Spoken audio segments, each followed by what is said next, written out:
आमचे प्रतिनिधी शेखर पाटील आपल्या सोबत आहेत। शेखर, आनंद तर आहेच, अभिमान सुद्धा आहे। कसं वातावरण आहे नेमकं स्वप्नीलच्या कुटुंबियांचं? काय प्रतिक्रिया नेमक्या उमटतात पूर्ण कोल्हापूरच्या? श्रद्धा, अगदी बरोबर आहे। देशभरात खरं तर आता आनंदोत्सव सुरू झाला आणि विशेष करून कोल्हापूरमध्ये आणि कोल्हापुरातल्या राधानगरीमध्ये मी सध्या त्याच स्वप्नीलच्या घराबाहेर उभा आहे। जे घर आपण दृश्यांमध्ये पाहताय हे स्वप्नीलचं राहतं घर आहे, ज्या ठिकाणी खरं तर गेल्या अनेक तासांपासून जल्लोष जो आहे तो पाहायला मिळतोय।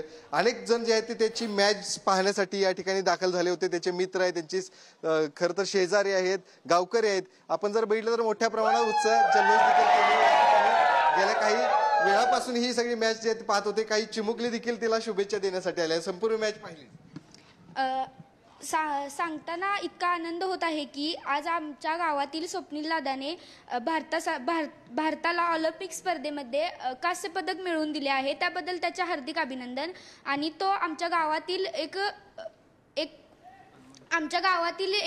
अनेक विद्यार्थ्यांसाठी, खेळाडू विद्यार्थ्यांसाठी एक श्रद्धास्थान आहे आणि त्याने आपल्या भारताला कांस्य पदक मिळवून दिल्याबद्दल हार्दिक अभिनंदन करतात। काही नागरिक देखील आहेत, त्यांच्या प्रतिक्रिया जाणून घ्या। किती आनंद होतोय तुमचे गावकरी म्हणून?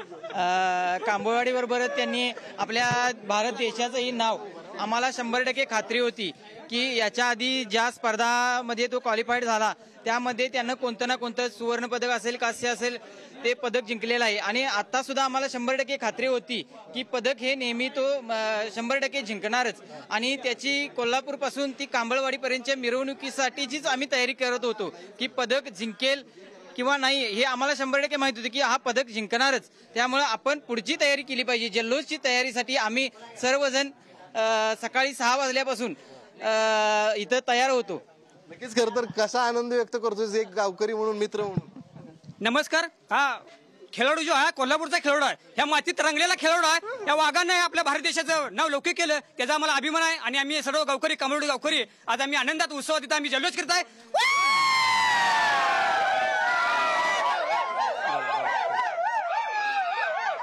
नमस्कार। आज स्वप्नीलनं देशाला एक पदक पॅरिसमध्ये मिळवून दिलेलं आहे आणि हा आमच्या गावकऱ्यांच्यासाठी अभिमानाचा क्षण आहे। स्वप्नीलचं हार्दिक हार्दिक अभिनंदन। चांगली कामगिरी स्वप्नीलनं केलेली आहे देशासाठी। तर अनेक वयोवृद्ध लोक देखील या ठिकाणी स्वप्नीलला शुभेच्छा देण्यासाठी पदक मिळवलेलं आहे तुमच्या कांबळवाडी एका छोट्याशा गावातील स्वप्नील। आम्हाला स्वप्नील कुसाळचा भरत आनंद झालेला आहे।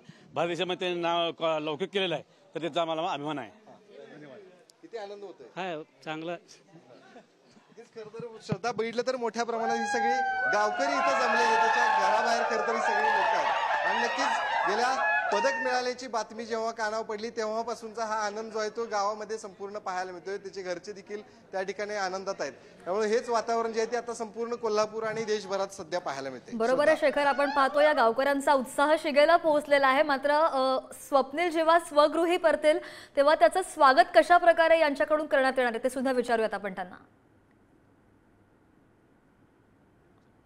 नक्कीच श्रद्धा, त्यांनाच विचारूया आपण कशा पद्धतीचे स्वागत। खरं तर स्वप्नील या ठिकाणी गावात परत येईल त्यावेळी त्याचं स्वागत कशा पद्धतीचे तुमचे राधानगरीकर करणार? स्वप्नील म्हणजे आम्हाला 100% खात्री होती की, आणि आम्ही आमची ज्यावेळी त्याची निवड झाली ऑलिम्पिकमध्ये त्याच वेळीपासून आम्ही तयारी, याआधी ज्या स्पर्धा झाल्या त्यावेळी स्वप्नीलला आम्हाला अगदी फट्टाणी सुद्धा वाजवू दिली नाही किंवा गुलाल उडवू दिला नाही की माझं जे ध्येय आहे, माझे जे म्हणजे स्वप्न आहे ऑलिम्पिकचं, ते पूर्ण झाल्यानंतरच तुम्ही काय करायचं ते करा।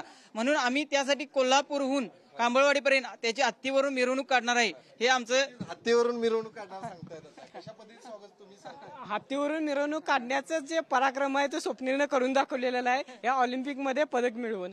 आणि त्याचं हे पहिला ऑलिम्पिक आहे आणि या पहिल्याच ऑलिम्पिकमध्ये त्यानं पदकाला गवसणी घातलेली आहे। त्यामुळे अत्यंत आनंदाचा क्षण आहे। आणि तशा पद्धतीचं, ज्या पद्धतीने त्यानं पदक मिळवलंय तशा पद्धतीचं स्वागत आमच्याकडून त्याला देणे ही खरं वास्तव पाहिलं तरी कांबळवाडी आणि राधानगरी किंबहुना या कोल्हापूर वासियांची ही जबाबदारी आहे। आणि तशा पद्धतीचे आम्ही स्वागत त्याचं नक्कीच करू। श्रद्धा, हत्तीवरून मिरवणूक आम्ही कोल्हापुरातून याच राधानगरीतल्या कांबळवाडीपर्यंत आम्ही त्याची काढू, अशा पद्धतीच्या प्रतिक्रिया ज्या आहेत त्या आता गावकरी आणि त्याचे मित्रवर्य करताना पाहायला मिळतात। नक्कीच शेखर, आपण पाहतोय की या गावकऱ्यांचे स्वप्नील बद्दलचे गौरवोद्गार सगळं काही सांगून जातात।